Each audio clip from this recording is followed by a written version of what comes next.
전등법어라고 하는 거는 이런 식의 선과 관련된 이러한 가르침들을 묶어놓은 책들, 그리고 그 중에서 가장 어떻게 보면 주목할 만한 책은 우리나라의 그 선문염송이라더라. 라고 생각을 하시면 돼요. 그리고 이 금강경. 그걸 조계종에서 쓰는데, 조계종에서 그런 전등법어, 그러니까는 뭐 조당집이라든지, 안 그러면 뭐 전등록이라든지, 혹시 1700공안이라고 들어보셨어요?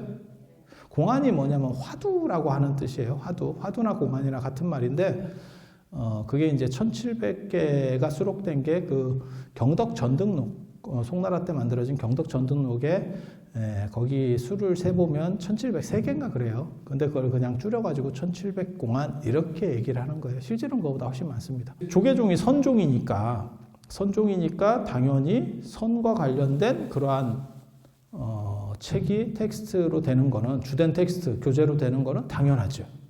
근데 왜 하필 금강경이냐? 이건 그 다음에 교학적인 책인데, 어떻게 보면 교종과 관련된 책인데, 그리고 실제로는 이 금강경이 워낙 그 위상이 높아서, 조계종 안에서 얘기하는 거예요. 위상이 높아서 조계종의 소위 경전이 중심 텍스트가 금강경 하나인 줄 아는 사람도 되게 많아요. 전등법어가 있어요 라고 하는 것도 잘 모르시는 분들도 있어요.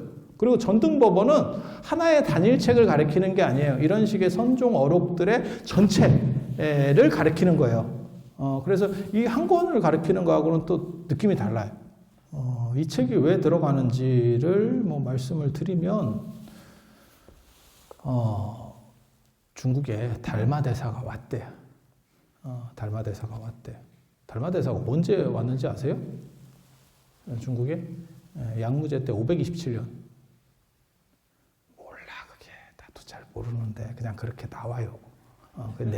냄새가 많이 나는 연대거든. 왜냐하면 우리나라 양나라 무제가 대통사를 창건한 것도 527년. 그 다음에 우리나라 신라에 불교가 공인된 것도 527년. 뭐 이렇게 527년이 굉장히 좀 의미 있는 해예요. 그래서 거기다 맞춘 느낌이 존재하는데, 아무튼 뭐 달마가 와가지고 달마가 전수한 텍스트로 삼는 경전이 있을 거 아니에요. 화두는 나중에 만들어지니까, 당나라 때 만들어지니까 뭐 교재가 있어야 될 거 아니에요.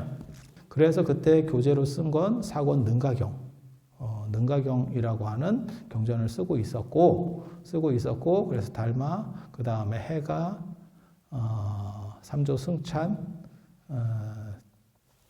사조 도신, 뭐 이 정도까지는 뭐 그렇게 내려가는 것 같아요. 그래서 그렇게 내려간 전승을 능가 사자기, 능가경을 서로 전수한 기록, 뭐 이렇게. 그래서 깨달음을 인가할 때 능가경을 준대.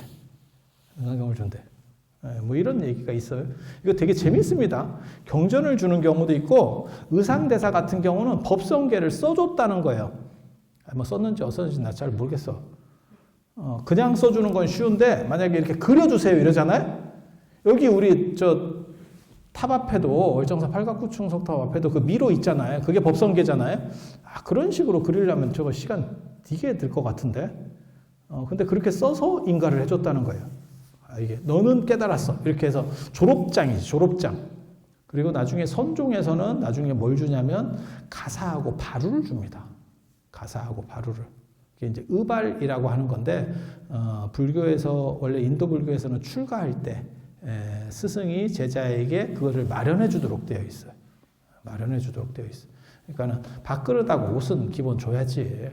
이게 단복이잖아, 우리 단복.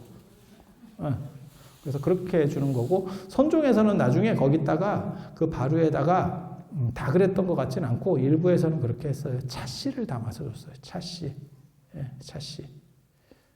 그래서 선과 차의 어떠한 결합이라고 하는 게 보여주는 또 다른 작동 양태 중에 하나입니다. 근데 거기서는 뭐 다선일이요. 천과 차의 맛은 같아. 그런 뜻이 아니고, 차씨를 주는 거는 차는 직근이기 때문에 뿌리가 밑으로 쭉 내려가요. 한 줄로 쭉 내려가. 차를 바루에다 이렇게 담아서 주는 그런 전통도 있고, 그게 이제 나중에 전의설이라 해서 옷을 전했다라고 하는 건데, 이 오조 홍인대사부터 텍스트를 바꿔요. 그렇게 바꾸는 이유는 절 자체가 바뀌어서 그래요. 사조 도신, 오조 홍인 이때쯤 오면 위치하는 지역이 좀 달라집니다. 달라집니다. 그래서 이제 숭산이라고 하는 데서 숭산 들어보셨죠? 숭산 소림사 있는 그쪽으로 이제 옮겨오는 거예요. 전 세계에서 안 가봐도 브랜드 가치만 따지면 전 세계 절 중에 1위가 소림사야. 그 제가 장담하는데 그건 이영걸 선생 때문에. 이영걸의 데뷔작이 소림사고 그게 엄청난 히트를 끌었기 때문에 그 소림사, 이 숭산이라고 하는 게가 원래 좋은 산이에요. 그러니까 뭐 소림사가 있어서 좋은 산이 아니고 원래부터 유명한 산이에요. 그리고 그런 쪽으로 해서 달마대사 이하로 계통들이 내려오다가 나중에 이제 사조 도신 스님이 되면 그게 이제 기주 쌍봉산 쪽으로 이동을 합니다. 그러면서 책이 바뀌는 거예요. 교재가 바뀌는 거예요. 시대도 좀 이제 뒤로 넘어갔고, 그러니까 달마대사 해가는 소림사 쪽에 있었고, 이분들이 소림사 쪽에 있었고, 그리고 그다음 승찬 스님 있고, 그 다음에 도신 스님 때쯤 되면 이 본거지가 바뀌는 거죠. 지부가 어떻게 보면 옮긴 데가 본점이 되는 거죠. 그래서 그게 기주 쌍봉산으로 가고 거기서는 이 금강경을 중심으로 했다는 거예요. 그래서 초기에 사권 능가경 중심에서 이제 후기로 가면 이제 금강경 중심으로